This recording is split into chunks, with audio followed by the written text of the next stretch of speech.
Bueno, entonces, yo me presento, mi nombre es Ross Garlick, soy el financiero, no soy el presentador. Yo soy la cara guapa de Somos. Y nada, yo estoy acá para darles el bienvenido, explicarles un poco la logística de la noche y luego presentarles a nuestros invitadísimos panelistas hoy. Primero que nada, ya que les tengo todos callados, ¿quién está animado a estar acá esta noche? Excelente, excelente. Con el tiempo vamos a animarles más, pero bueno, y nada, vamos a empezar con una encuesta. ¿Quién acá conoce la empresa de Somos? Ok, mejor pregunta, ¿quién acá no conoce a Somos? ¿Alguien? Bien, no, está bien, y estamos animados que están acá. Yo voy a empezar con español. Vamos a empezar a tener un poco de Spanglish hoy también. Entonces mi segunda pregunta es, ¿quién acá habla inglés? ¿Quién acá entiende inglés? Muy bien, si no hablan inglés, tengo un buen profe de inglés acá atrás que le puedo presentar después. No, la idea de hoy es que estamos súper emocionados. No vamos a hablar tanto de Somos hoy. Ese no es un evento para hablar de Somos. Yo sí voy a hablar un par de minutos de Somos, pero la noche no es para hablar de Somos. Yo acabo de conocer a José en el primer fila acá y él me preguntó, oye, ¿Somos es? ¿De dónde es? ¿De dónde es? ¿El fundador es gringo? ¿De dónde somos? No. Para los que no conocen, Somos nació en las comunas de Medellín y acá tenemos la sede principal en Medellín y Somos es la empresa más paisa que he conocido en mi vida. Y eso incluyo a todos los del GEA. Voy a dejar que Forrest explique su próximo plan para la GEA. Y para los que no conocen a Somos, un poco de la historia de Somos, en algún sentido es como nuestro evento, el primer evento en que estamos realmente hablando al público, ¿no? En muchos sentidos, Somos es una empresa de tecnología, es un startup, estamos enfocados en disruptar los incumbentes, estamos aplicando tecnología para mejorar el mundo. Vamos a hablar mucho de eso esta noche. Somos nació en las comunas de Medellín porque Forrest vio un problema. Forrest es el fundador, le vas a conocer. Vio un problema saliendo de pandemia, estaba jugando en las comunas de Medellín. Él te puede contar un poco de su historia allá. No demora mucho, pero en 21 Forrest vio un problema de conectividad. Es decir, que todavía en 2021 no había una buena conectividad disponible a la gente. Y el man, yo le digo para él no lo va a decir, pero el man es un genio y él aplicando sus como first principles thinking, el man estaba haciendo sus pensamientos, es como ¿por qué lo hacen así a hoy? Y ¿por qué no lo hacen como yo lo veo muy obvio, como una oportunidad de mejorar la conectividad? Y eso es el kernel más importante de Somos, es que cada día estamos preguntando ¿por qué tiene que estar así solo porque lo han hecho así antes? ¿Cómo lo podemos hacer diferente? ¿Cómo podemos aplicar las herramientas que tenemos hoy en día, el talento que tenemos hoy en día para superar lo que ha venido atrás y crear algo realmente de clase mundial acá en Colombia? Yo quiero contarles un par de hitos de Somos para que tengan el contexto. Entonces, Somos nació en 2021 y en Comuna 3 y en Comuna 2 rápidamente alcanzamos 5,000 suscriptores en una red como compartida. Fue como una red tipo mesh. Y luego en el acelerador más importante del mundo, Y Combinator, hizo un poco de un pivot. Y dejo a Forrest contarles por qué, pero empezamos a enfocarnos en edificios y vimos una oportunidad de llegar a más personas más rápido si empezamos en edificios. Somos no va a terminar solo atendiendo edificios, vamos a atender a todo el mundo, pero empezamos en edificios. Y yo llegué a Somos después de levantar algo de capital en inicios de 2023 y en ese momento había 2,000 usuarios, porque pero usuarios con su propia suscripción en su casa, en los edificios. Eso al inicio de 2023. A hoy, y literalmente fue ayer, que Somos cruzó un hito muy importante para la empresa. Ayer superamos 50,000 clientes activos a hoy.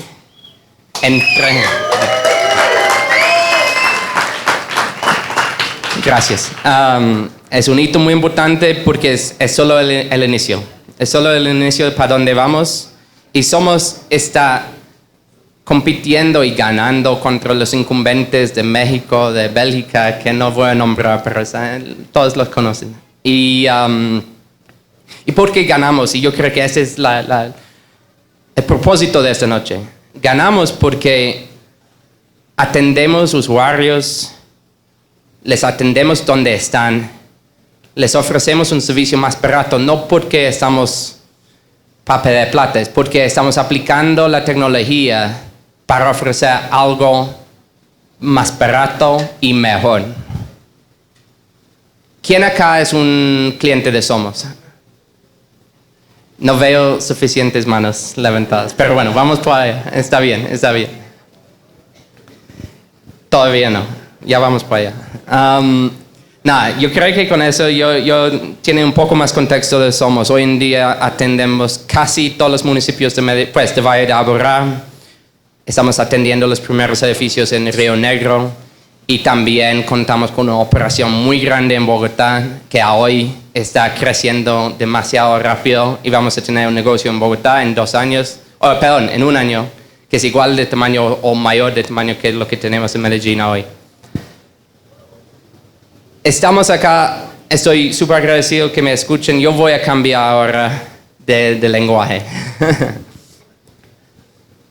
Pero mi última palabra en español, que quería destacar, es que van a ver mi cara inglés y van a ver la cara de Forrest gringo, pero quiero que lleven el mensaje que esta es una empresa colombiana.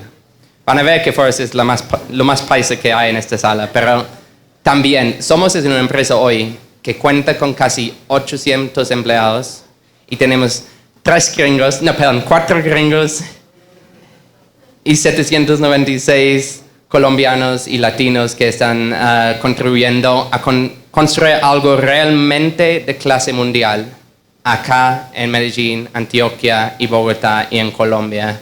Y este es como lo que estamos haciendo acá, es como ser los mensajeros que sí se puede acá en Colombia. Entonces, bueno, I'm going to change to English to welcome and give the brief intro to our guests. And then I hope there'll be a little bit of Spanglish in the conversation today.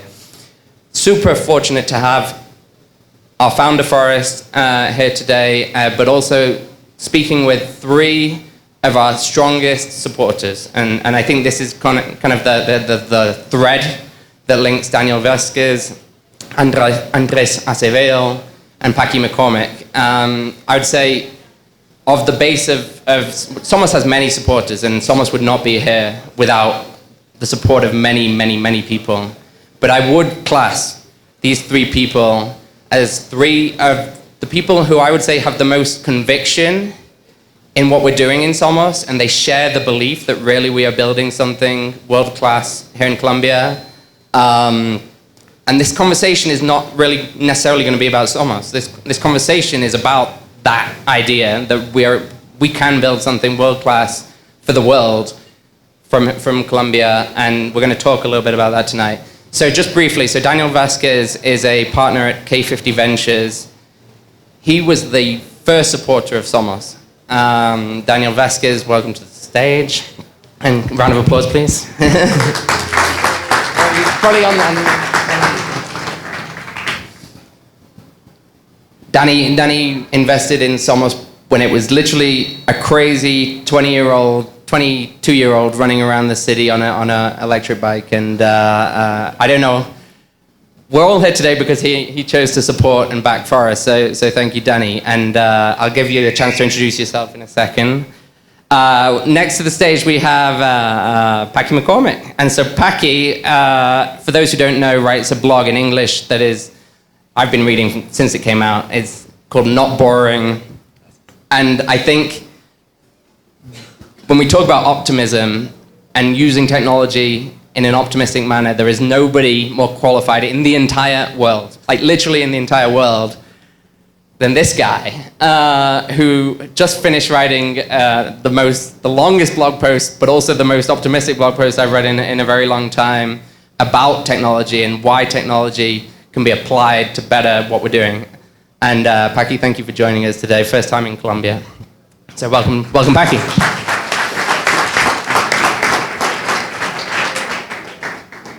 Our next guest, I think most Colombians in the room will know. I was talking to a friend earlier today, and I said, we've got Packy McCormick joining us today, and he's like, who? And and then I said, oh, we also have Andrés Acevedo, and he's like, Andrés from Atemporal, is it?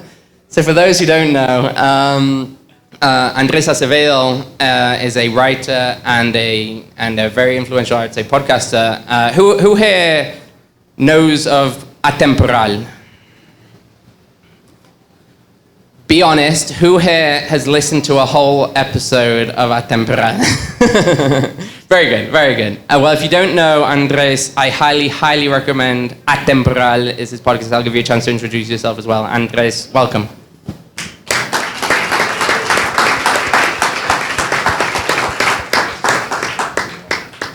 And finally, the man himself. No more introduction needed. I'll bring up Forrest to the stage. He's wearing his boots. He'll probably take them off. Everybody, Forrest Heath III, CEO and founder of Somos Internet. And with that, I'm going to pass the mic to Andrés, but please intro yourselves and let's have a great evening. Thanks, everyone. Oh, one logistics. Sorry, very important logistics. We're here for the panel. We're also here to get to know each other. And after the panel, we would like to invite you. Les damos la invitación para subir a la terraza donde tenemos comida, tenemos cóctel de bienvenido, hay guarro. When in Colombia, and I really hope you get the chance to stay. There's also some cool things downstairs. There's a really cool couple of cool e-bike companies downstairs. You get a chance to see and say hi to my friend James, who started a great e-bike company and is also a leader of optimism in Colombia. With that, thank you very much.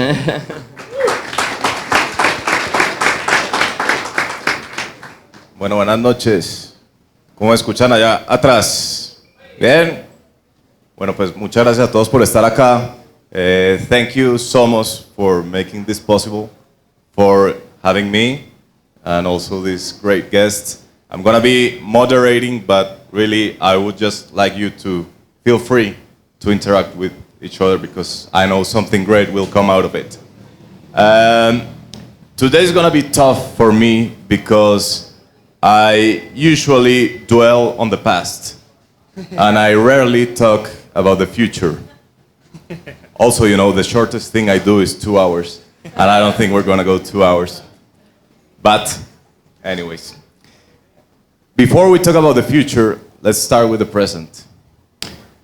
This overwhelming sense of a grim present. You have written a lot about this, Packy. By the way, Packy, welcome to Colombia. We're happy to have you. Good to be here. You've written a bit on this topic. There's like this gap inside your mind. You see this grim view of the present on a lot of people's eyes, and yet again, you seem to have this perception that it's going to be great, the future. How do you explain that? What's the gap? Are people too online? Is that it? I think that's part of it. First, I want to apologize. I'm the reason we have to do this in English, so hopefully it'll be fun despite that. So I mean, a couple of years ago, what I do in my day job is I write a newsletter about technology and technology companies, and I invest in technology companies like Somos, which I expect to be the best investment that we have in any of the funds. No pressure. And I think that view gives me a view of the future, or a view of the present even, that just feels more optimistic. So there was this gap that I was seeing where everything you read in the paper, this happened yesterday, right? Where SpaceX launches Starship, it's a completely successful mission, and all the headlines that you read are like, finally SpaceX fixes all the mess ups it's made recently. And when it's sending a rocket ship that is the size of the Empire Space Building up into Earth and then landing it back down, or up into the sky and landing it back down on Earth. Catching it on a fucking tower. Right? Catching it on a tower. It's like the most amazing thing. And what you read in the headlines is that this is a failure. And I've seen that over and over and over again. Education is not going well. We can't make energy anymore everything is wrong. And then I spend my time every day getting to talk to entrepreneurs who are building, not just trying to fix it, but have really clear plans and technology and teams that I know are going to go out and fix it. So for me, that's really kind of the gap in America. I think there's definitely some problems with our government there, and there's a lot of policy and regulation in the way of things. But I do think that we're at this spot now where technology wielded by entrepreneurs is so potentially powerful that you can actually outrun a lot of the quagmire that the government puts up. So I don't know. The optimism comes from seeing the people who are actually building the solutions to the problems, as opposed to writing negative headlines about them. Daniel, you are from Medellín. What's your take on this? Do you think that we here in Colombia are we just so disconnected from that future vision, which is optimist, which is gonna be great, and we're just not part of that change, of that process? What's your take? Yeah, well, first, just a brief introduction. As Ross mentioned, I'm a co-managing partner at K50 Ventures. We are a pre-seed stage venture fund based out of New York. I joined K50 about 3 years ago, but I have been a long-term supporter and investor. And it's great to be here sharing the stage with Packy, who I read most of his blogs. Half of them. Context on Danny here. Danny was our second check, and our first check was K50. So this was before Danny was with K50, and they've supported every round we've done ever since then. So just a brief thank you for Danny for making all this shit happen. We wouldn't be here without him. So. Thanks, man. It's been an amazing journey for sure. So, just to answer your question, I was born in a family of entrepreneurs. I'm third generation family member of a family business that's been around for 85 years. And when you've been around for so long and you've seen so many ups and downs in businesses that you put your heart, sweat, and tears on it and so on, I guess there's no way but to be optimistic that things can go well. Because once you've seen the dark places and you come out of those dark places, let's say, from a company and let's say personal perspective, then you kind of start seeing that there must be other ways of doing things. And one of, let's say, my mentors in many ways in the tech business was an uncle who started a technology company in Colombia back in the 80s, which became very relevant as a software development services company. And the way he did that, this company was an average company for 20 years, and then he had an epiphany to change his mentality. And he said ultimately that underdevelopment, which is what we blame, let's say, everything on, we can't succeed because we're underdeveloped, et cetera, it's a mental challenge more than an economic challenge. And this has been proven in places like South Korea, Singapore, Japan, China, et cetera.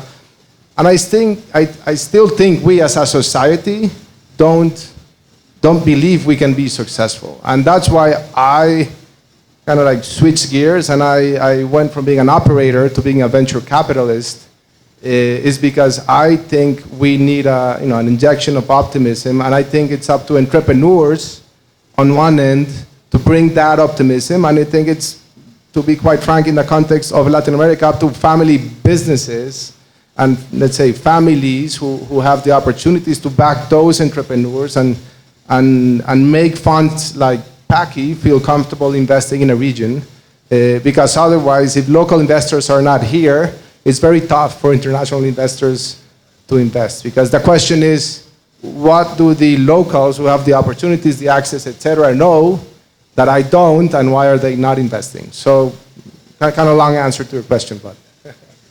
Forrest, you've been here 8 years.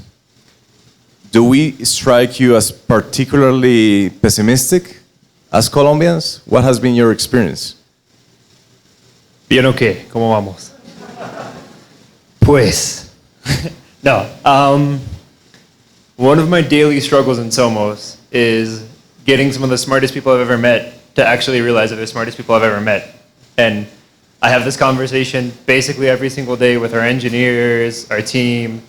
Colombia has amazing talent. We have amazing universities. We have amazing institutions. And I feel like part of the problem sometimes is we don't aim big enough. It's like, it's cliched as shit, but the idea of like, if you aim for the moon, or you'll end up in the stars, right? It's like, that kind of has some sense to it, right? If you want to build a really small thing, you're definitionally going to build a really small thing. If you're trying to build something huge, even if you kind of screw up, you're still going to, like, the trajectory to building something huge ends up building really amazing things. And I think this is part of the thesis of venture. And, like, frankly, you see this with Somos. We started off doing something in connectivity, but in a completely different form than what we do today.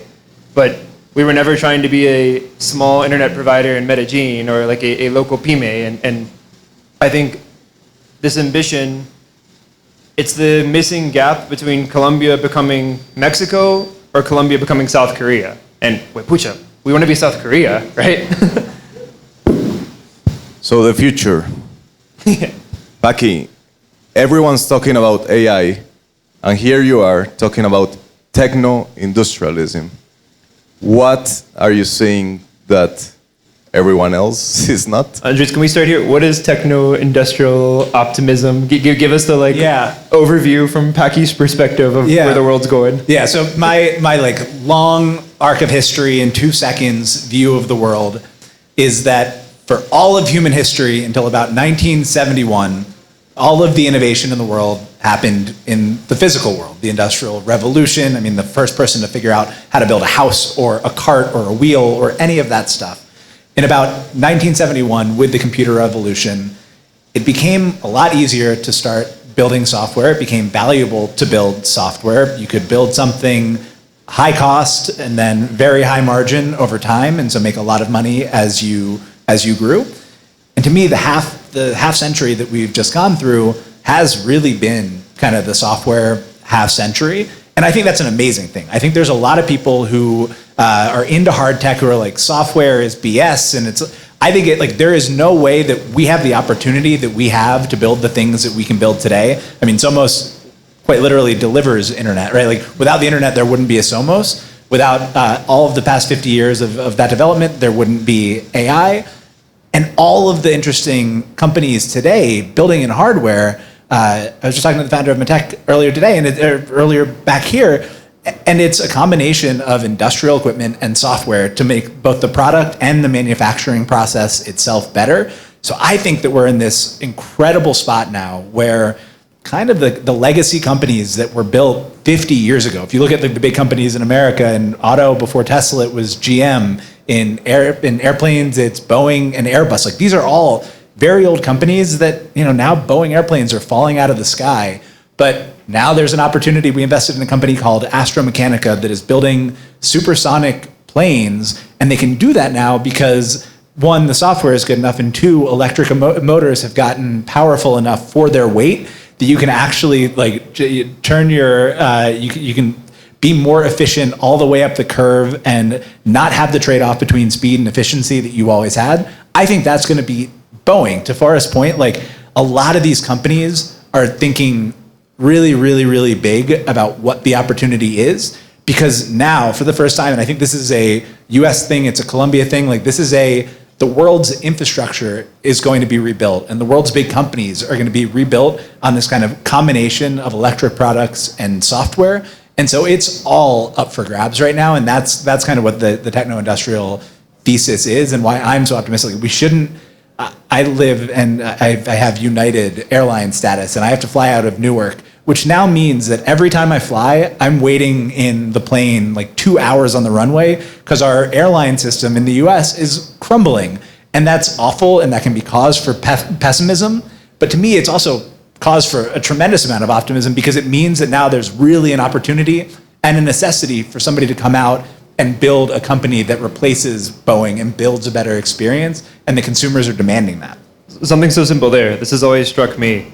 Airplanes fly slower now than they did in the 1970s, right? We do it because of efficiency. They're way more efficient, and we've made air travel cheaper and more accessible to a lot of people. But damn, like we used to be able to fly supersonic across oceans, and now we get an Avianca in a like crammed in sardine case, and that's not the future we were looking for. It's like one of the things I think about a lot, and this is something that Packy and I really connected over, is this concept of the future as it used to be, right? Like we used to think of the future as this like really cool, amazing thing. We were very like optimistic. We were like amazing technology, and you even see this in like popular culture, right? Like science fiction used to be about utopias and like Star Trek going across the universe and like interacting with people and like exploring, and now it's like Terminator and we're all dying, or Idiocracy, or like these visions of the future where it's like everything sucks, everyone's terrible. It like we want to get back to the past, but it's like we want to get back to the future from the past.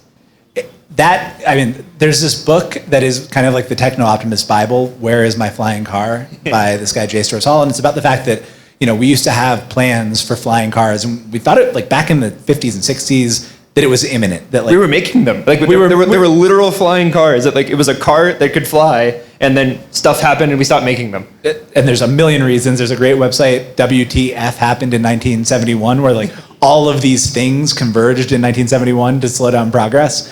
But in that book, he has this graphic that has stuck with me since I read it, that he went back and analyzed all of the science fiction of the past, and all of the things that required below a certain amount of energy actually came through. So a lot of the stuff that happened in software actually came through. We have AI now, that's great.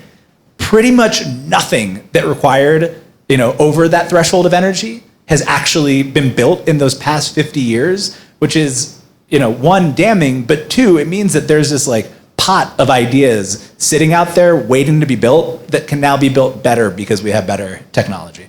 I kind of think of it as like there's a shelf of really cool technologies that we've just kind of let dust be collecting on the shelf, and partly because of the low-hanging fruit of software, partly because of a lot of like macro factors, we haven't been touching them for a really long time. But I think one of the things that I've always connected with Packy's vision of the world and writing is changes in technology and capital are now letting us sort of take stuff off of this shelf, dust it off, and say, how would we build a supersonic airplane today?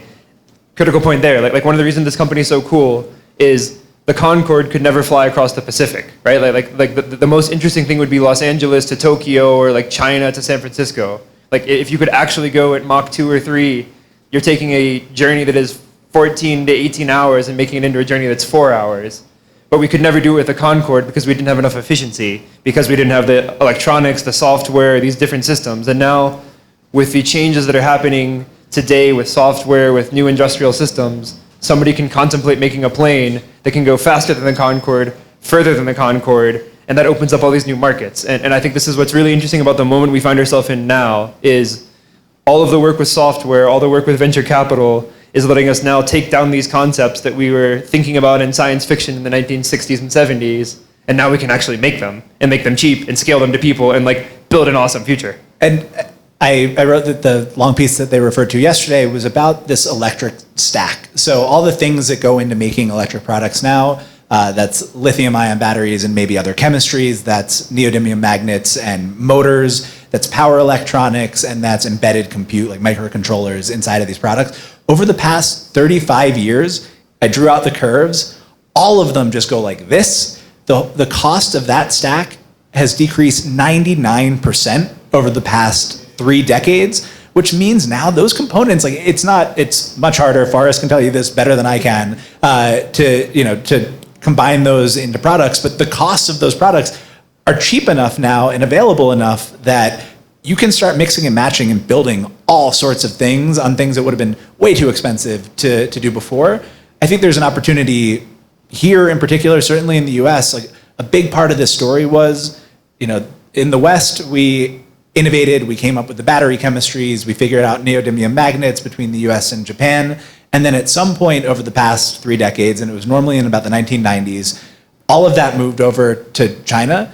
And I think there's a real need, there's a demand from the US government, there's a demand from customers, particularly after kind of, the chip shortages during COVID, to bring a lot of that stuff back to the West. And so I think that is a ton of opportunity for America and for its allies, because that is certainly not something that we are positioned to do alone, or probably best positioned to do. And anybody smart on it thinks that we should be friend-shoring a lot of those components, working with our allies and countries close by.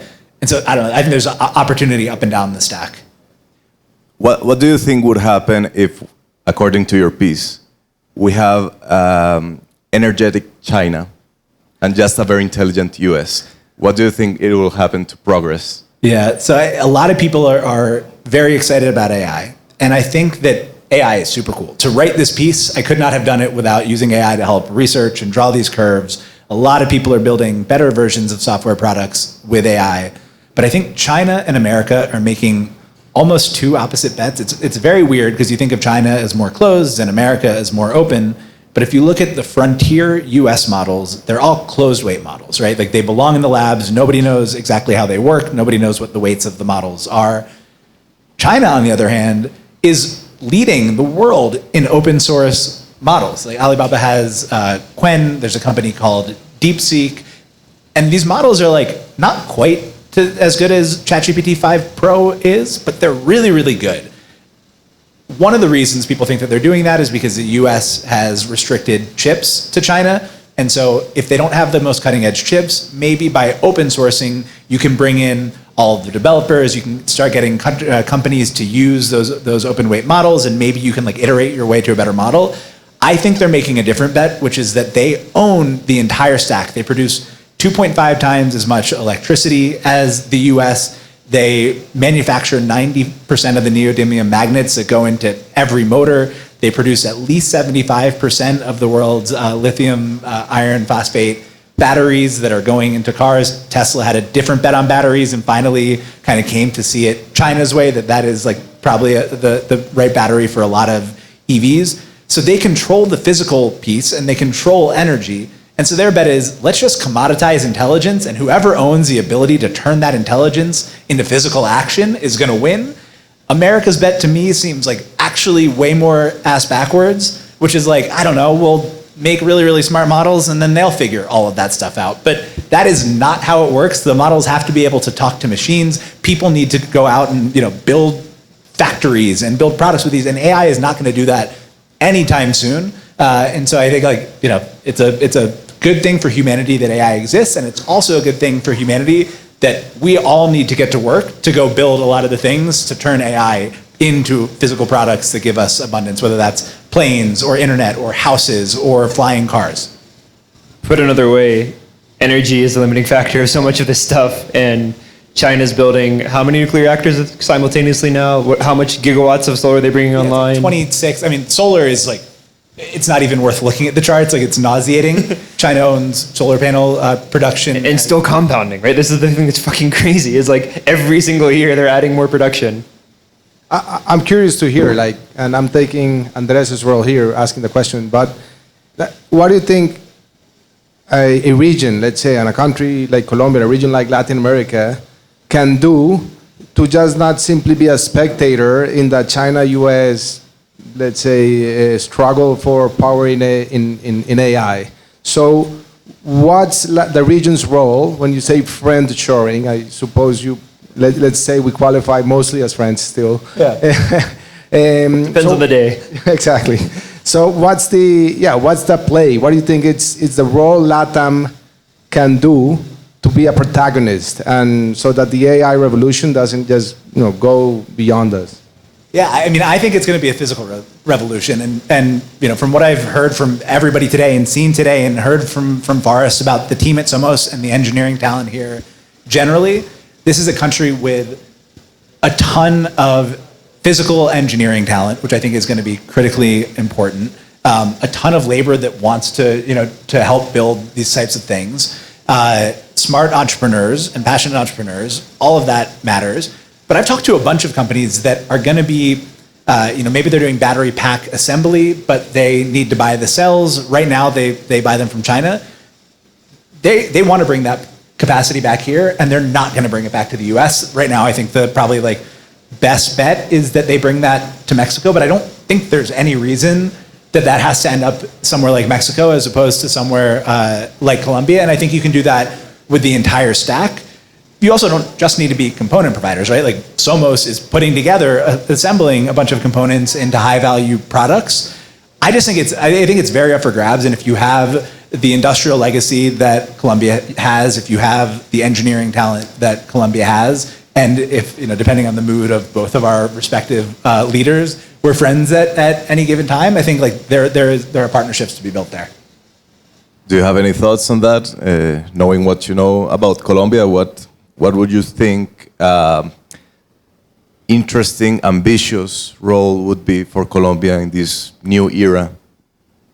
Yeah, so I think, for example, when you look at Colombia and Latin America, like what natural talents or resources do we have, and how to play those resources in favor of being part of this AI revolution? So certainly natural resources, let's say access to water, hydro, makes a ton of sense, and let's say sustainability. So there's no question AI models consume a ton of energy, and some of that energy is not very clean energy. So I think there's a big role for Colombia specifically and Latin America to play in providing the energy for the compute. But it shouldn't be an energy play alone. There's data center is the same in the US or in Colombia. So let's build actually the infrastructure and bring those construction jobs here. And then we have Somos with ultra high speed connectivity. So that's one thing. The other thing I think the region, and going back to the friendshoring concept, can play is there's a big struggle between the US and China. I think China today is probably winning in the region. Like China is investing much more money in the region than the United States as a country. China's influence has grown tremendously in the region, and I think that's not in the best interest of the United States. However, like having said that, I think the US is not necessarily caring a lot about that currently. I think it should, and I think we as countries and as a region should be working closely with the US, so to provide a good alternative to Chinese investment in in infrastructure, in energy, etc., so that the US has friendlier nations also at its side. So just a thought. So for the last 10 years, Forrest, they told us learn to code, right? If you want to be prepared for the future as a Colombian, learn to code. For the last year and a half, it has been learn AI. What's your play? What should we be learning as Colombians? Learn to weld, soldar. No, I think it's coding things in the real world. It's applying software to CNC machines. It's in making actual things, right? Like coding is becoming commoditized. We're probably not going to be the best in the world in coding. San Francisco is probably going to be irrelevant at some point in the future. Like there is a clear trajectory to software engineering being a lot more capable and a lot more reach than it can do now. And just super frankly, entry-level roles are not going to be there at some point in the future. What there will be is if you know how to program a 5-axis CNC machine to make stuff, and you can be milling a critical components to a new industrial mechanical machine that is a part of this whole system, that's a skill set that, one, we're actually really good at here. Like we have some of the best industrial and electromechanical engineers in the world produced in Colombia. Small example, the metro is going behind us here, right? We're one of the only places in the world that refabricates our own trains, right? Like we have a workshop in Bello that they literally take trains from the 1990s, strip them down to their parts, rebuild the motors, rebuild the chassis. That's like basically, apart from China, they don't do that. This is a very, very unique thing. Like, they're not doing this in Europe. They're not doing this in many parts of Asia. We have the ability to literally strip a train down to its bare components and rebuild it. And that is people knowing software. That's people knowing actual industrial skills. And I think this is, maybe I'm a little bit biased because I work in infrastructure, but I think this is what Colombia can be actually world-class at, is building things. Like we already do. How do we lean into that more? How do we apply our industrial capabilities plus coding plus capital, not just from Colombia, to be participating in global markets? And this is like kind of the vision of Somos is Colombia is amazing at building things. Let's build the best thing in the world here in Colombia, and then let's take it to the rest of the world. Like, we're going to Mexico, we're going to Brazil at some point. We're gonna take a Colombian engineered and designed product and bring it to the rest of the world. And I think part of my, I'd say, frustration and kind of pushback sometimes to the world of startups is we don't need copying random marketplaces and other shit from the US and Europe and bringing it to Latam, right? Like, there's como tropicalizando cosas from the US and Europe. Like, it's a decent strategy. It's not going to change the world. Like, how do we aim to change the world? And it's back to this level of ambition and kind of confidence that if we can remanufacture a metro, why can't we build airplanes? Why can't we build hydro plants cheaper than the rest of the world? Why can't we be a participant in the global economy, not just selling cacao and coffee, which is amazing, we're really good at it, but how do we become South Korea, not Mexico? Yeah, and I would add the other thing to your point and your earlier question, and going back to the natural resources, like Latin America has reserves, like probably 30+% of the reserves of like rare metals in many of the rarer metals. Like, China is the #1 producer by far, and I'll let Packy throw the stats. But the idea here is we've been focused in extracting the lithium, the rare metals. We haven't been focused in adding value to them. And as Somos has shown, there's a lot of power to vertically integrating stuff. And especially now that the US needs different sources to produce, super powerful magnets, for example. Like, why don't we do them here? Like, we have Can we double click on that? I think this is an interesting topic, and this is something that is very counterintuitive and counter to a lot of the popular business culture. Is in the 70s, one of the other things that really happened is we decided that vertical integration was a bad strategy. And we started chopping up every single company, and we made consultants and third parties, and no one actually did anything. It's like, what the hell does GM do? What the hell does Boeing do, right? They have 300,000 suppliers of different random bolts and stuff. And I think one of the things that I find so interesting about Packy's view of the world is that this idea of tercerizando everything is kind of dead, and it's like it's a losing strategy. The strategy is vertical integrators, and for everyone's context, he's written 5 or 6 articles on this. So, Packy, explain to us the difference between third-party everything, vertical integrators, and how it's going to change the world. Oh man, I think the big thing to understand in this thesis, there's this economist and theorist Carlota Perez who writes about techno-economic paradigms. Every 50 or 60 years, the world changes based on kind of the underlying technology. So we had, the age of electricity and steel. We had the age of oil. We had the information technology age. Vertical integration is not always the right move necessarily, but at the beginning of these new techno-economic paradigms, which we are certainly at right now with electric products, with AI, with the interesting stuff happening in biotech, to be able to understand the best way to assemble these things into full stack products, and because there's an opportunity to build something with new technology that is so tremendously better than what exists already, it requires companies to do like Somos is doing and go lay the fiber yourself, go make the routers yourself. If the technology is better and you're on the cutting edge of realizing that, you should be the one who takes advantage of all of the gains that you get from that technology to go out and compete. Is a little bit of kind of that. I think there's this meta point that Forrest mentioned on ambition, and you asked kind of what people do when they've been told learn to code, and now they're being told learn AI. I think those things are still valuable. I think like the meta skill, or like the overarching skill, is understanding that it is incredibly hard, but easier than ever, to build the types of things that you want. And I think that ambition and creativity and like thinking really hard about the things that you want to see in the world is this really valuable skill where you can say, great, to do that thing, I need to learn how to code. I need to learn how to weld. AI might be able to help me here. So you can pick and choose from a bunch of components and skill sets that are now more available than they've ever been to go build that thing. But I think that is the last, let's say AI gets better than I think it's going to. The last skill is going to be wanting to see something happen in the world and being able to have that kind of like human energy and passion to go out and do it. So that's the skill that I would tell, I tell my readers in America and around the world and would tell people here, and I certainly tell my kids this, want to see something in the world and figure out what it's going to take to get that, as opposed to learning a skill just because you've been told that it might work, because the world is changing too fast for any one skill to hold a ton of value. What's an example of something everyone outsources and you guys at Somo went like, oh, we could do this in-house? Can you speak a bit about that?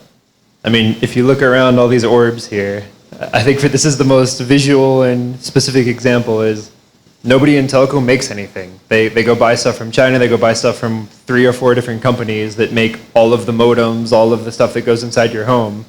And they just kind of gave up on having that skill set a really long time ago. These orbs, these are the routers for Somos, and it was so much work making the shadows not come from the antennas, making the thermals work. It was a huge pain in the ass, honestly.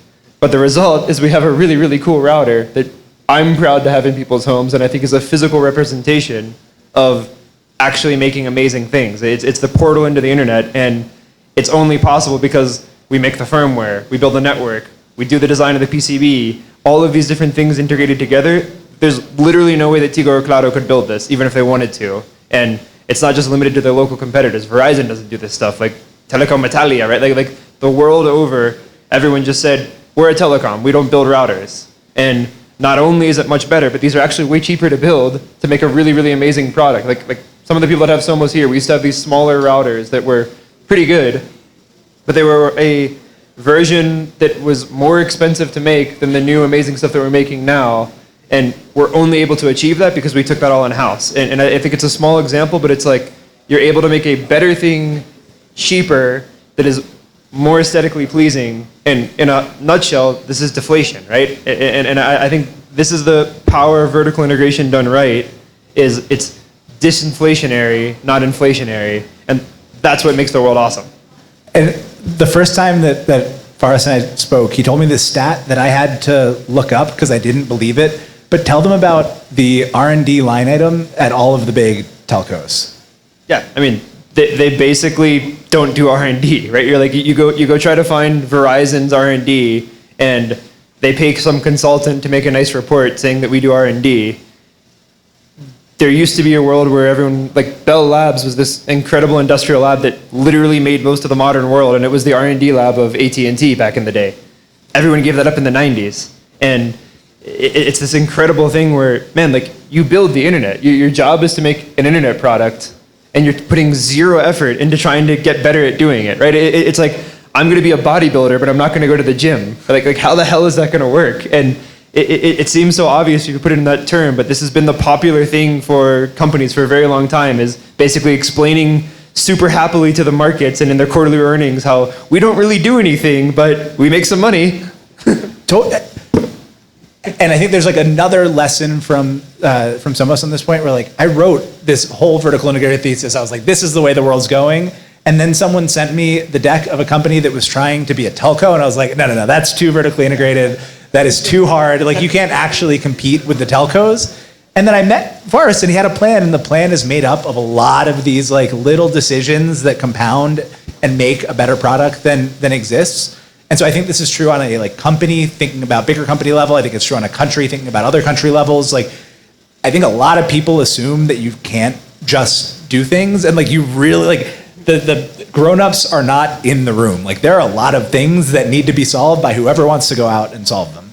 We had no clue how to make hardware 2 years ago, and now we make all of our own hardware, right? This is, I think for me, like you said something that's really important is you can kind of just do shit, right? Like a lot of this world, it's like we think things are really complicated, we think it's really hard and impossible, and one of the most amazing things in the world now, particularly with AI, and I think this is one of the most amazing things you can do with AI, is you can just go say, hey, like, what if we change this thing? How would that work? Or like, what if we build it this way, right? And before, you used to have experts and all these gate-kept knowledge that was really hard to go explore ideas, and now Packy in his garage can go not just tinker with a computer, which is where it was in the past, but you can go tinker with, like, how would you build a better hydroelectric system? How would you go build a better train? How do you go attack healthcare? How do you build hypersonic aircraft? Like, there are all these ideas that it used to require going and finding a PhD at MIT, and now if you ask an interesting question, you can pull a thread, and that's a really cool world. Especially because those PhDs probably would have said it's impossible, and so just having something that tells you how without saying it's impossible is really valuable. Again, back to, you can kind of just do stuff, right? Like, experts are really good, but they're really narrow, and I think this is one of the things that's super interesting about the world we find ourselves in now is hard technology is becoming less siloed, right? You can be mixing and matching different domains. You can be mixing venture capital, which is this incredible force for going further out on the risk curve and doing crazy stuff. And it used to only be that software was able to do that because hard stuff was so capital intensive. It was so impossible to think about doing that no one would be funding a telco or a supersonic aircraft company. But now in some kind of fairly profound ways, they're almost the only things that are venture capital backable now because everything else is happening so rapidly that most superficial software stuff, it's hard to see them making real money 10, 15 years from now. Whereas if somebody can figure out how to make a supersonic airplane that can fly between Los Angeles and Tokyo, we'll probably be using those in 15 years. Let me just read a little bit. It's time for reading, you know. In the world of bits, you don't need to ask permission. In the world of atoms, you do. In bits, you can pivot and iterate and ship updates and run experiments. In atoms, you need to have your strategy and roadmap dialed in early. This is by one Packy McCormick. So, Forrest, we know what the hard thing about hard things is, but what's the good thing about hard things, such as software? Talk a bit about that. I think this is one of the things that's changing right now in the world that's really interesting is you can kind of iterate on stuff. Look at SpaceX. It requires a lot of money, and I think this goes back to part of the reason people talk about, oh, another SpaceX rocket blew up. It's like, that was kind of the point, right? And this is the amazing thing about the world we live in now is before it used to be so hard to build stuff in the real world that the only areas you could iterate and do these kind of loops of learning was in software. And because of 3D printers, because of amazing CAD software, like computer modeling, and just being able to build prototypes and test them at a crazy rapid rate, which is SpaceX has shown you can do in the world, we're opening up the ability to do hard things in an easy way. And I think this is one of the things I'm obsessed with in Somos is we're iterating on everything we do basically weekly, right? Like there's almost nothing in Somos that if you come a month from now won't be different in small, sometimes meaningful ways. And building a culture and an organization to kind of think like software but apply it to the real world. This was first SpaceX, Tesla, but now Packy could probably list a couple hundred companies that are doing really amazing things in that same space. And I think this is this transition that is happening slowly but really meaningfully is the surface area of problems you can go work on and tinker in used to be programming and software, and now it's like making transformers and switches and making new batteries for homes and making supersonic aircraft and making new systems that are kind of sci-fi and kind of crazy to think about that used to be the realm of like a government program can now be a couple guys starting a startup. And I think this is like one of the most exciting things for me in the world, and it's a huge opportunity for Colombia because we can kind of just go do stuff too, right? Like we don't have to be the best software engineers in the world to go compete in the real market. We have to go figure out how we can mix and match all these technologies together and leverage the unique capabilities and conditions we have. And there is an actual path. I think hopefully Somos is sort of charting the way here where you can build amazing stuff, not just in San Francisco, not just in New York, not just in Starbase, right? You have to think in a really different type of way. And I think that's the invitation, and that's kind of, if you take anything away from here, is you can kind of just do stuff. Go do it, right? You can do that anywhere. No, and I would add to your point of basically how do you get hard things to happen, and I think that's one of the things I like best about being around entrepreneurs like Forrest is that they're not afraid of taking, let's say, like big chances and big risk, even if it contradicts something they were saying before. And I'll give you an example about Somos. Like, Somos started doing radio frequency internet. And I remember Forrest giving me the entire reasons why this was the product back then and why fiber sucked and it couldn't be done and so on. And then we had coffee someday and he was like, no, we're doing fiber now. I was like, wait, just told me like a couple of months ago, like radio frequency was the way, like what changed?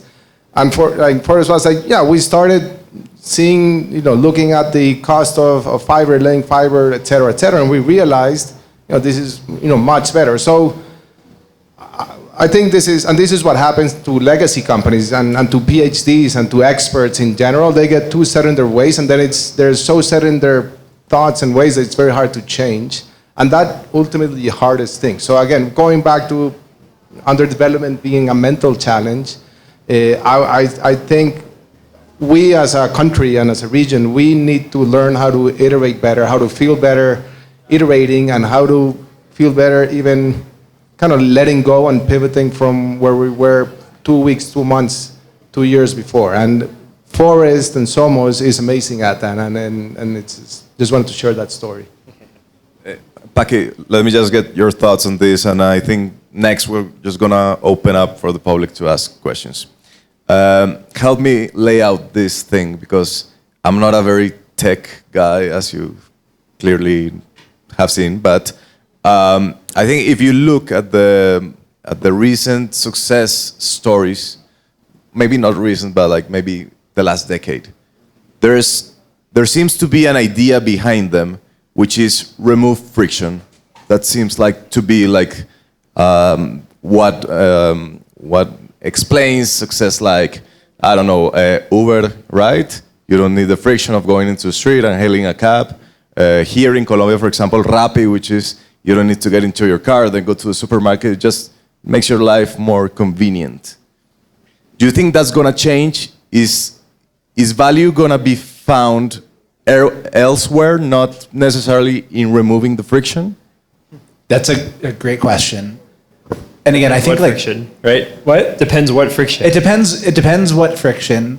And like those companies are amazing. And now Uber is kind of the way, like you order a self-driving car that Waymo makes through Uber a lot of the time. They're this like amazing distribution engine. You can get anything through Rappi or DoorDash in the US.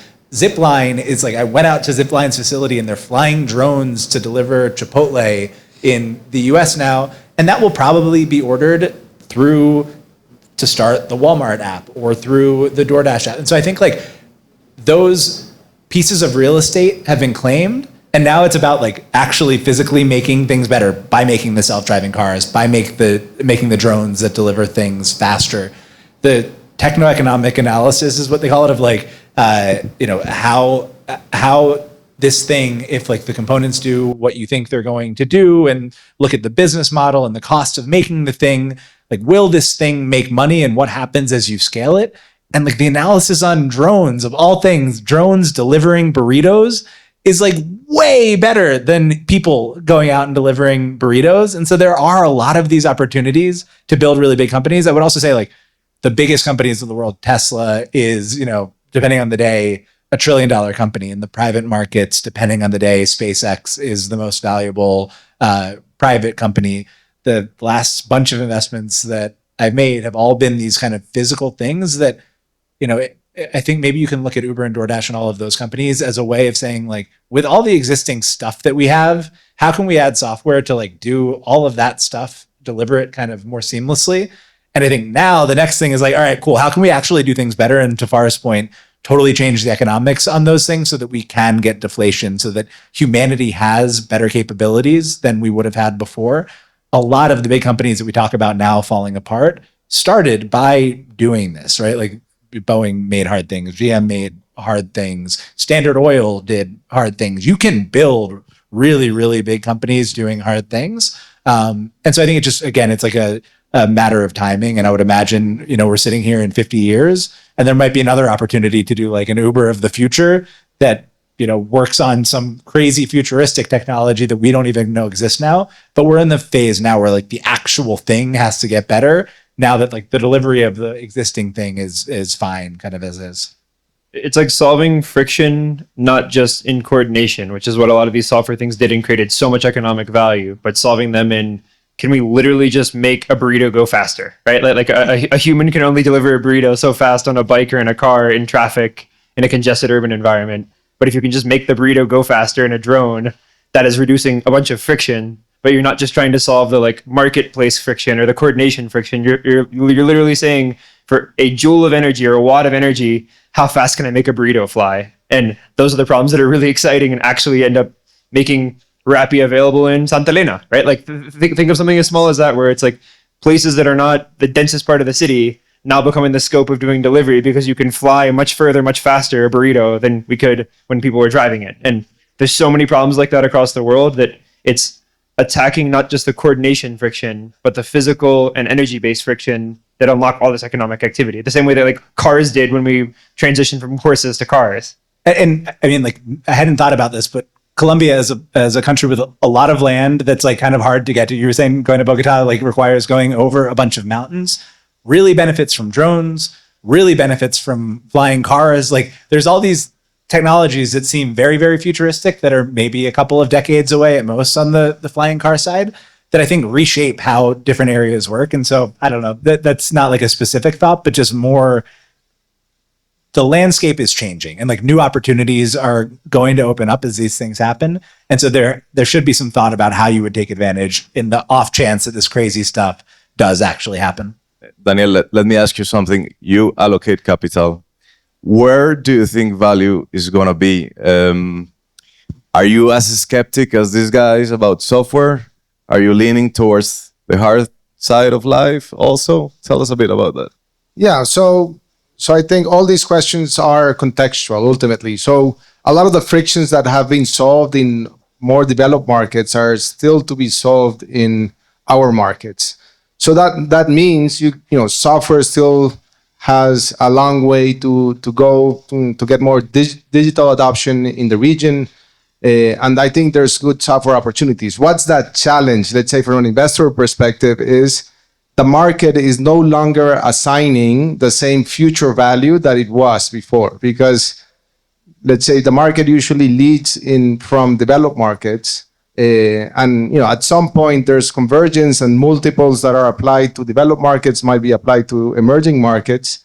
But then if you're in an emerging market and then the multiples change, which is happening right now for SaaS businesses, you know, you're a SaaS company in Latin America who's solving a real problem with friction, etc., might be doing great, but the multiple and the future value of it might not be the same as you had in mind even a year or two ago. So I think for entrepreneurs who are getting VC money, that's something to consider.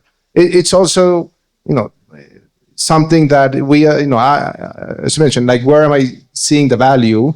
Is something I consider, and there's two ways to solving that. One is via pricing. So I'll just adjust the pricing and the expectations of the market, take into account the future expectations of the market so I can get the right returns on that investment. And the other one is kind of incorporating some other elements into the model. So what I'm loving today is the hardware plus software modes and this is something Packy talks a lot. So software is still a thing. Somos is in many ways a big software company. The routing software, the internal, let's say, systems that it uses, etc. So that interaction and the stream, and the ability for software to communicate with the hardware, which is the other challenge, and Forrest can speak to this. The big telecom companies, for example, they don't have the router. The routers are not passing to them the information that's being fed directly into the system because whatever they're using SAP ERP for or whatever. Like it is not communicating. So if you have hardware and software communicating, the more powerful the mode, the bigger the multiple and the bigger the value. And then all of this has AI layers around it. So the architecture has changed. So if you're building SaaS companies as you were pre-Gen AI times, then you're probably building the wrong product to get a high multiple assigned to that. Is it a product that can be useful? Yeah, sure. But is it going to be valuable from a venture capital perspective, blah, blah, blah? Probably less so. Right. So do we have a public questions coordinator who's going to help us with the mics and stuff? Yes. So just raise your hand if you have a question. I cannot see anyone, but hopefully Ross. Yep. Hi. No, just thank you guys for the talk. This has been really interesting talk. Just for context, I used to work at Nubank, and one of the promises here in Colombia at Nubank was to democratize the access to financial system to a lot of people. Right now I work at another company, and one of the things I really feel sad about is that even though we grew a lot, that promise was not met here in Colombia, because Nubank, just as like your awesome router, is a cool product. It's a fancy product that started in a comuna, but it targets a public that can access to it. And our vision at Nubank was to, play and target the incumbents. But right now, I can go to a corner shop at any small town and pay with a QR, a Neki, something that we at Nubank we weren't able to do so. So how does Somos is gonna be back at the comuna, and not only on the 80-story buildings and the fancy people? Yeah, so two simple answers there. One is the way you make things democratized is you make them cheap and good. And the way you make them cheap and good is vertical integration, right? And I think this is the thing that, for me, was this click and is so much of what goes behind the philosophy of Somos is, if you want to actually make really good things, not just for rich people, you kind of have to control the costs. And the only way you control the costs is if you actually understand how everything works. And we talk about this in all of our investor updates, so Danny can smile at this, but the cost curves of Somos' CapEx were now 20x cheaper than anyone else in the world at deploying internet networks per user. And that difference lets you go into so many different areas. And we're in a bunch of buildings, but we're also in a lot of Strato 3, Strato 4 buildings, Strato 2 in some areas. And the trick to starting any business is figuring out how can you do something better than anybody else in the world, and then leverage that small kind of crucible of success into touching things adjacent. And I think before, if you wanted to make something for the entire population, you kind of had to make it shitty, and that was the only way you could make it achievable for everybody. And one of the reasons I'm so passionate about vertical integration is I think it's one of the only ways you can both make things good and cheap. And the combination of the two is what lets you not just serve. Here's a good example. Think of smartphones. If you look at the world today, computers were a luxury 20, 30 years ago. Most people didn't have a computer in their home. They certainly didn't have a supercomputer in their pocket. Now, in almost anywhere in the world, people have smartphones. And that's because we've ruthlessly brought down the cost of making chips and electronic components and all the things that go into a smartphone.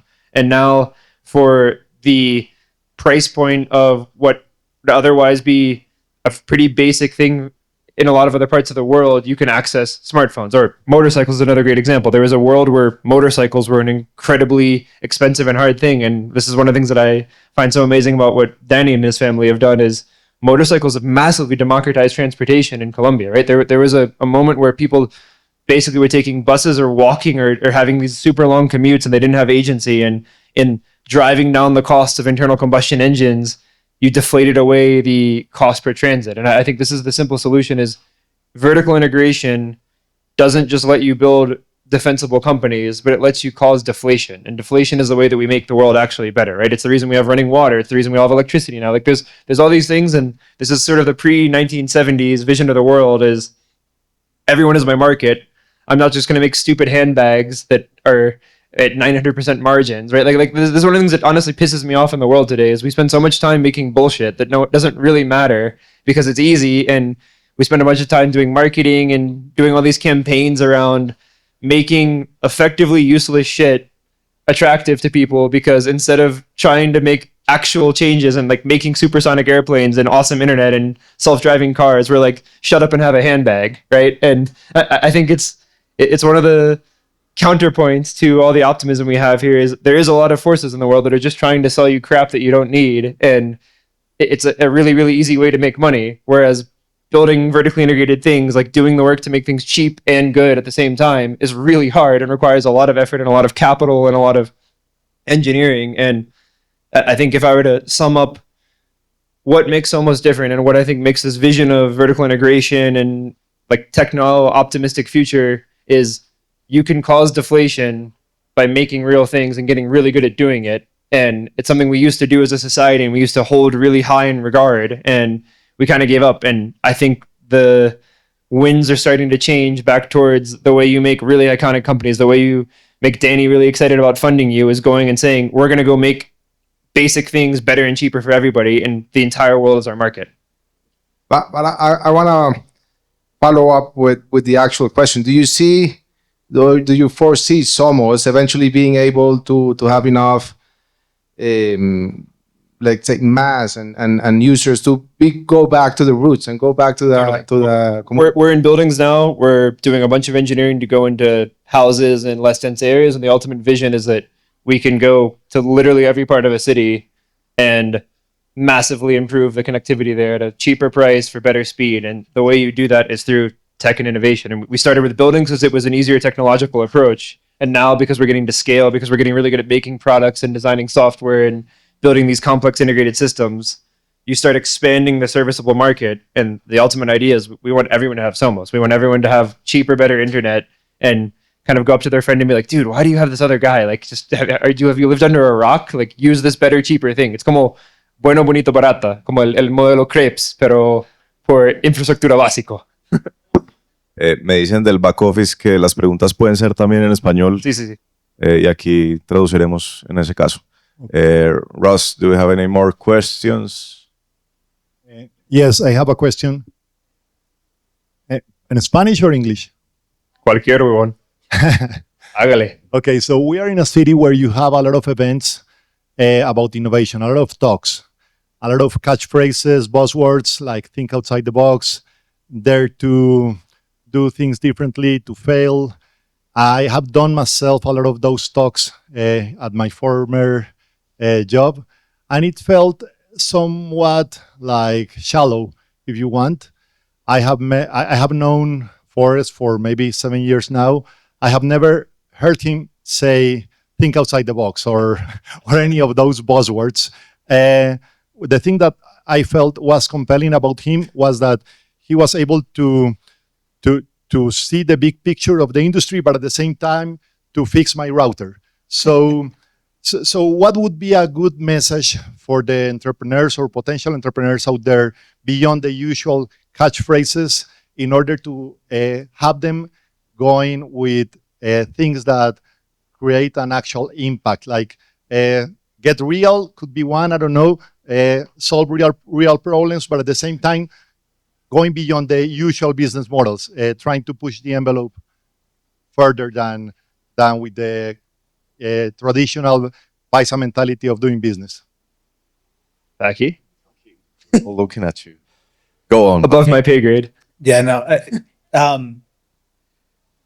I think one thing that I've heard that I think is true is it's just as hard to build an easy kind of meaningless thing as it is to build a really big, hard, ambitious thing. And so I think that is one. And a related piece of advice, and it's like very hard. We could do one-on-one advice and give specific. It's hard to not resort to platitudes, when you're talking kind of generally.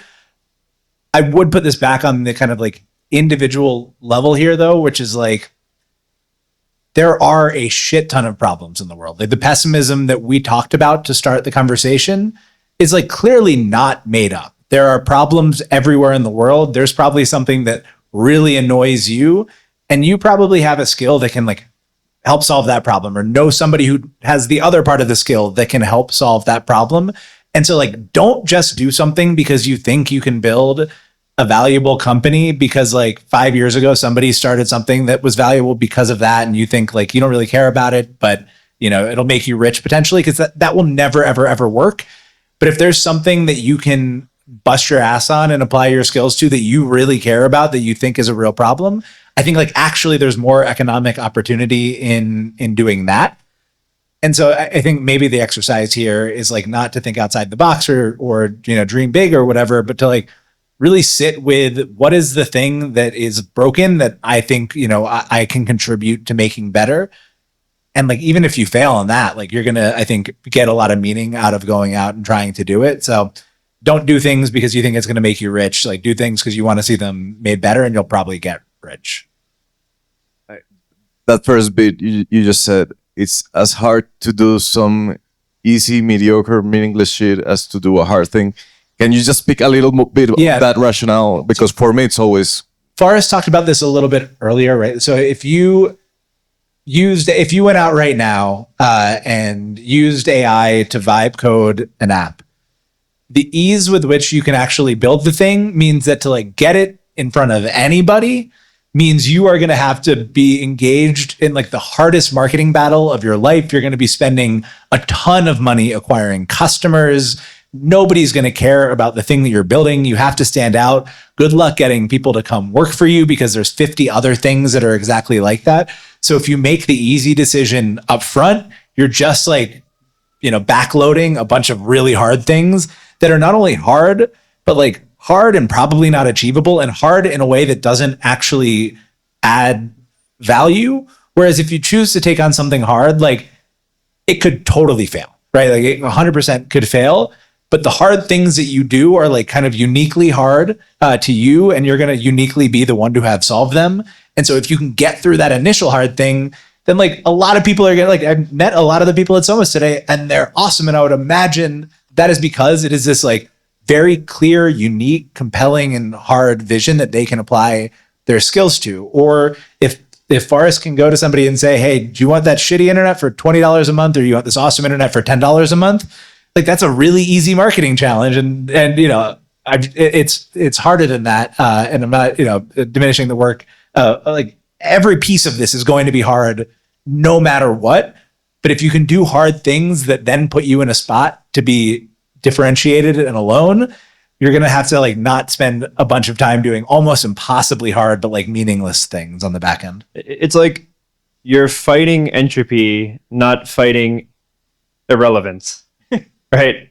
Like most companies, no one gives a shit about what you're doing. It's just like, it doesn't matter. If you can go make a rocket cheaper and reusable, that's a really, really big business. It's really, really hard to do. And I think this is a very interesting kind of Occam's razor, like simple mental model is it hard because it's actually hard, or is it hard because marketing is hard and like pushing somebody to get something that they don't necessarily need is hard? Like it's hard to make a luxury brand, right? It's hard to make a rocket reusable. One of them, if you do it, you win the entire launch market. The other one is like you're one of many making fancy overpriced bags, right? And I think this is it's like, are you fighting competition or are you fighting entropy? And this is one of the things I say a lot in Somos is I don't give a shit about our competition. Like they just, it doesn't matter. If we do our job, the competition isn't relevant to what we're doing. What's relevant to what we're doing is physics and economics. And those are really hard, thorny problems that are actually difficult to do battle with. And I think it's way easier to get my team excited about going and fighting entropy and like doing battle with physics and economics than it is to go fight with some massive multinational that their marketing is like, buy our internet, right? It's like, do things that are hard because they're actually hard, not because they're artificially hard, is a really, really easy way to think about building companies that are actually meaningful and are, again, really hard to build. Like Somos is super, super hard to build, and I would not recommend anyone go start a company. Like there's way easier ways to make money than trying to build vertically integrated infrastructure companies. But if you succeed, it's so more interesting because you get to actually work on these really difficult, thorny problems with amazing people that are actually excited about engineering and design and branding and distribution in a way that is just, the hard part is because it's hard, not because it's superficially hard, because it's a very crowded environment and no one cares. Me dice el jefe que tenemos espacio para 2 preguntas más. Ross, you get to choose who, you know. Yo. I don't see anyone. Hello, hi guys. Thank you so much for sharing your thoughts and wisdom. This question is about something Packy said before about the skills. That it's not about learning AI or coding. It's about having the skill of wanting or have the desire of making things better. And I was thinking about, is this like this will of wanting to make things better a skill? It can be this teachable, you say that like that? Yeah. Or maybe this is just one gift that just certain part of the humanity born with, or if this is a teachable skill, how would you teach it? Ooh, this is really good. So I have a 4-year-old son, and he's good at math. He doesn't care at all about reading. So like his younger sister will read before him, but he really, for some reason, wants to build worlds. Like he wants to go build a physical planet. And I'm like, dude, that is really hard. So if you want to do that, you better learn math. Or if you want to do that, like we have to go read this book together. Or if you want to do like, you got to go to school today, even though you don't want to. And it is amazing to see, like he just says yes to things because he wants to go build that world. And so having that thing in mind makes all the hard stuff that he has to do otherwise, or that he might not want to do, work. Now, I think like 4-year-olds have much more plastic minds and they're much more moldable, but I also think we all have more kind of plastic minds than we believe. And like, there's something that you want to make happen in the world. For me, like it's easy for me to sit up here and say this. I remember having drinks with my mom and her business partner at one point, and they were like, "What do you like doing?" And I was like, "I don't know. I like my job. Like, I don't really care. I don't." And I went home and I like had to almost like start quitting my job and like go find something that I did want to do and just like give myself space to figure out what I'm curious about so that I can work my butt off on it and kind of learn whatever I need to do that. This is not a good answer because I don't think there's like an easy way to teach how you can make somebody love a particular thing enough to want to go do a bunch of other things. But I think there are like, I would give yourself kind of more space, or like try to like just create situations, even if it's like a weekend where you're like, I'm not thinking about my normal job this weekend. I'm going to go like read 5 weird papers or 5, like a book or something, or I'm going to talk to 3 people and like see if something sparks. And you might need to do that like 10 weekends in a row to really find something that grabs you.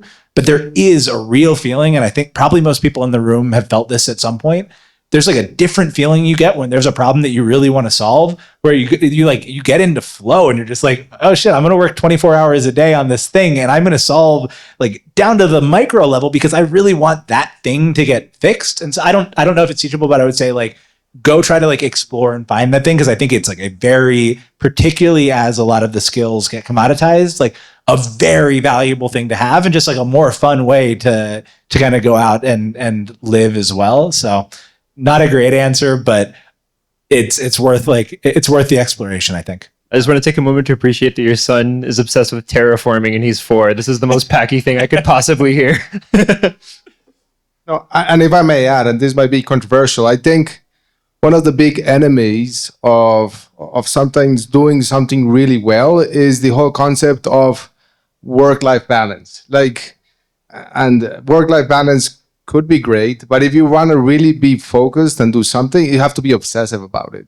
And that doesn't mean you can't have balance. It's just, balance doesn't mean you have to do things 50-50 every day. You might have to do 100% of your time with whatever you want to learn for a year, and then you'll have time for the balance. But like, I think, and I've seen this, and I would say, especially in the younger generations, there's kind of an obsession with work-life balance that I think can be counterproductive to actually achieving what they want to achieve. And I'm generalizing here. I'm probably very unpopular with some people, but I just want to throw it out there. It's like you balance a shitty job and activities and hobbies. You integrate something you actually care about with your life. And I think that's a subtle but important difference. Is balance is kind of like explicitly admitting that you don't like doing your job, which maybe go change that. Integration is like, I happily work a bunch of hours a day because it's fun, because I get to go talk to amazing people and like work on interesting, actually cool problems. And I think that's the subtle changes. It's like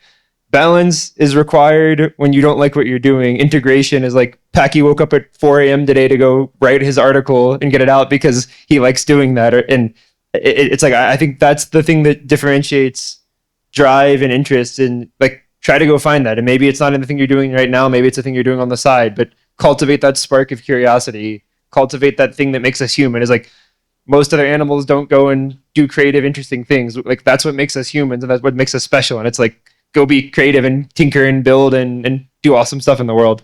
Yeah. The way that I've thought about this recently is like, if I won the lottery, like, would I do the thing that I do right now better, or would I just never work again and go to a beach? And I think you want to find something that if you won the lottery, you're like, hell yeah, I have the resources to like go do that thing a lot better. And that's hard to find, but I really think it's like worth figuring out what that might be, because it's your one life. I'm sorry, I just have to ask Daniel a controversial question because of what you just said. What do you think about Antioquia specifically? Do you have any thoughts? Have we lost that entrepreneur industrial mojo we used to have? And did we sacrifice this for riding bicycles up the hills? Do you think we should ditch the bikes and get back to building stuff? No, I think there's still the ingredients are there, and ultimately is how do you mix those ingredients. So we've discussed this today. Like, we have the talent is there. I think the drive is what perhaps is missing, and that's why I love having people like Packy here, or people like Forrest, that can really inspire people to have that drive, so that they, instead of wanting to go downhill mountain biking, which is a ton of fun, and I love it, but they actually want to prefer to go and think about building something hard. So I think part of it is building the right narrative, and I do think we have a narrative issue. Part of it is also I love Forrest's way of thinking, like integrating these things into life, and I don't know, like this is I have the opportunity to meet amazing founders, local and regional. So I think the talent is there. I do think some of the bigger corporates are perhaps a little too comfy sitting in their laurels. We've seen it here recently with everything that happened in the restructuring of the HEA, etc. I think that's a wake-up call, let's say, for the Antioquia region, that we have to again regain our strengths, because I think they're there. We just have to exercise the muscles a bit again. Amazing. I think last question and then we're done. Yeah, one question. One of the things I love about Somos is that you guys are challengers to what's perhaps one of the biggest monopolies in Colombia. And so that challenging mindset is very important.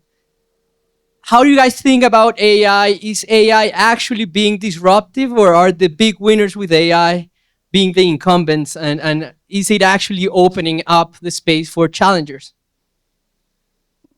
So I think in telco, there's a lot of activation energy to building something new. And I think the same thing applies to AI. And there are a lot of companies like the Googles, the Metas, the Microsofts of the world that for them, they can spend $100 billion on an AI strategy. I think what is interesting is there's also companies like Caruso and CoreWeave and these other interesting companies that are building from scratch new challengers to those industries, and they require a lot of capital. Like our friends at Caruso are raising billions of dollars to go challenge this kind of monopoly of compute and stuff now. But the fact that there are actual companies out there building one of the most capital intensive, complicated thing in the world, for me should be a thing to inspire that even these crazy difficult problems like telco, like competing in compute, like trying to build a new type of airliner, you can actually try to go build stuff there. It doesn't mean it's easy, and they will be very hard. And like, there's been multiple times the Somos almost died, right? Like, any company is very close to the edge if you're actually doing something truly difficult, and it's not guaranteed that you'll succeed. But the fact that there are companies challenging these big incumbents in compute for AI and in models, right? Like, you're not using Meta's model for most things. Like they're doing some valiant stuff to do open source, but it's like no one's using Llama 3 in their day-to-day work, right? They're using ChatGPT or they're using Claude. And for me, that is like this really, really interesting moment. And I think it's a unique transition point we find ourselves in now, which is it's anyone's game, right? Like this is a world where things are changing so quickly and the tools and the limiting factors are changing at a pace that there's now an approach that a lot of new companies can come and disrupt the incumbents, much like Somos is doing in internet. And I don't know the local telco monopoly here, but are they integrating AI particularly well right now? Like any incumbent that I've seen, unless you're like, I think there is a sweet spot. Like Ramp is one of my favorite companies in the US, fintech company that like is product forward enough and owns the workflow and is just at the right age where like they're really good at integrating AI in. Or Somos will do a better job of figuring out exactly where AI actually makes the product better and their economics better. If you were to like ask me to even like think about using an AT&T AI product in the US, I would throw up before I called and tried to use it. Like, is it just definitely not going to work? So I think there's some cases where AI is a sustaining innovation if a company is still good at product. But I think like 95% of the time, a startup kind of building with AI from scratch, or at least new enough to like know exactly where it's really going to help because a few people understand how the whole product works in their head, as opposed to like our new AI innovation team at big company X that's going to like AI the company. Like that's just never going to work. You need to like really think about where it can actually make your product better and put it in that spot. And I think startups are way better at that. It's like big companies have innovation teams, and those are generally speaking the less innovative part of a big company. So anytime a big company has an AI team, they're basically the anti-AI team. And I think this is a very simple but fun thing is like innovation teams don't innovate, AI teams don't actually do stuff with AI. So if you have a team that's called it in some big corporate company, like I hope those guys can find interesting new work and something more interesting because they're probably not going to be able to have an impact in a large corporate company. There's too much to lose. Yeah. Yeah. It would be hard if I were running it. It's like this is something I think about a lot is I don't think I could run a traditional telco and do a much better job than people actually there. It's like you're steering a really big boat that has all of these constraints and limiting factors. And I think the people running these companies are actually doing a really good job. It's just the company kind of sucks. And it's really hard to like drive a shitty boat, right? Like you're in a race or you're in like, it's like a race car and your race car has an engine designed for an old type of competition. The competition is changing. And if you're still building your race car, it's obviously a lot easier to transition to using a vehicle that is designed for what you're building. And I think that's the simple lesson here is big companies are up for grabs and you can go out and build really cool stuff. So, hágale. Dude, I think you do a great job running a big telco company. You love bureaucracy, politics, right? Well, Packy, Daniel, Forrest, thank you so much. I think this has been a fascinating conversation. I think you guys agree. And please, let's just end it with a big round of applause. Thank you. That was fun.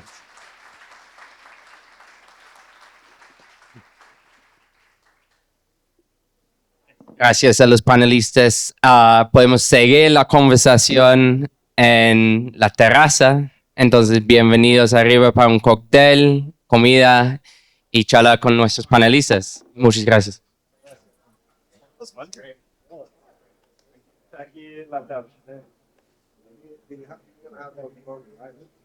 Casi igual que un cóctel. No, I think